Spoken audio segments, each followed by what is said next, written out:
ನಮ್ಮ ನ್ಯೂಸ್ಗೆ ಸ್ವಾಗತ. ರು 1.43 ಲಕ್ಷ ವಿದ್ಯುತ್ ಬಿಲ್ ಬಾಕಿ, ತಹಶೀಲ್ದಾರ್ ಕಚೇರಿಯ ಪವರ್ ಕಟ್.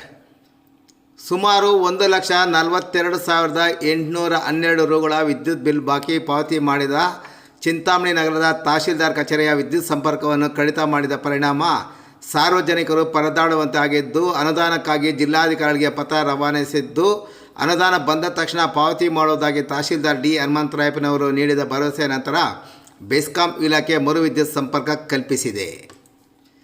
ಬಾಕಿ ವಿದ್ಯುತ್ ಬಿಲ್ ಕಳೆದ 4-5 ತಿಂಗಳಿನಿಂದ ಉಳಿಸಿಕೊಂಡಿದ್ದು, ಇದನ್ನು ಪಾವತಿ ಮಾಡುವಂತೆ ಬೆಸ್ಕಾಂ ಇಲಾಖೆ ಅಧಿಕಾರಿಗಳು ತಹಶೀಲ್ದಾರ್ ಕಚೇರಿಯ ಅಧಿಕಾರಿಗಳಿಗೆ ಎಚ್ಚರಿಸುತ್ತಾ ಬಂದರೂ ವಿದ್ಯುತ್ ಬಿಲ್ ಪಾವತಿ ಮಾಡಿರಲಿಲ್ಲ.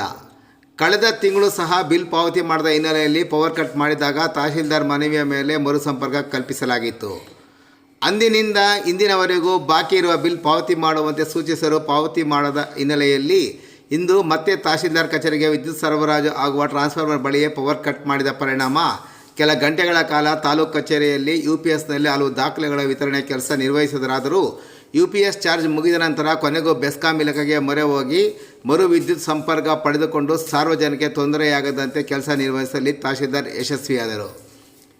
ಇನ್ನು ತಹಶೀಲ್ದಾರ್ ಕಚೇರಿಯ ಉಪನೋಂದಣಾಧಿಕಾರಿ ಕಚೇರಿ, ತಹಶೀಲ್ದಾರ್ ನಿವಾಸ ಸೇರಿದಂತೆ ಇತರೆ ಕಚೇರಿಗಳ ಮೀಟರ್ ಮತ್ತು ಬಾಕಿ ಇರುವ ಒಟ್ಟು ಮೊಬಲುಗೂ ರು 1,42,812 ರುಗಳಷ್ಟಾಗಿದ್ದು, ಹಣ ಬಾಕಿ ಇದ್ದು ಬಾಕಿ ಹಣ ಪಾವತಿ ಮಾಡುವಂತೆ ಕೋರಿದರೂ ಬಾಕಿ ಪಾವತಿಯಾಗದ ಹಿನ್ನೆಲೆಯಲ್ಲಿ ಬೆಸ್ಕಾಂ ಇಲಾಖೆಯ ಹಿರಿಯ ಅಧಿಕಾರಿಗಳ ಆದೇಶದಂತೆ ಪವರ್ ಕಟ್ ಮಾಡಲಾಗಿದೆ ಎಂದು ಇಲ್ಲಿನ ಬೆಸ್ಕಾಂ ಇಲಾಖೆಯ ಸಹಾಯಕ ಕಾರ್ಯನಿರ್ವಾಹಕ ಇಂಜಿನಿಯರ್ ಜಯಂತ್ ಆರ್ ಭೇಟಿ ಮಾಡಿದ ವರದಿಗಾರರಿಗೆ ವಿವರಿಸಿದರು.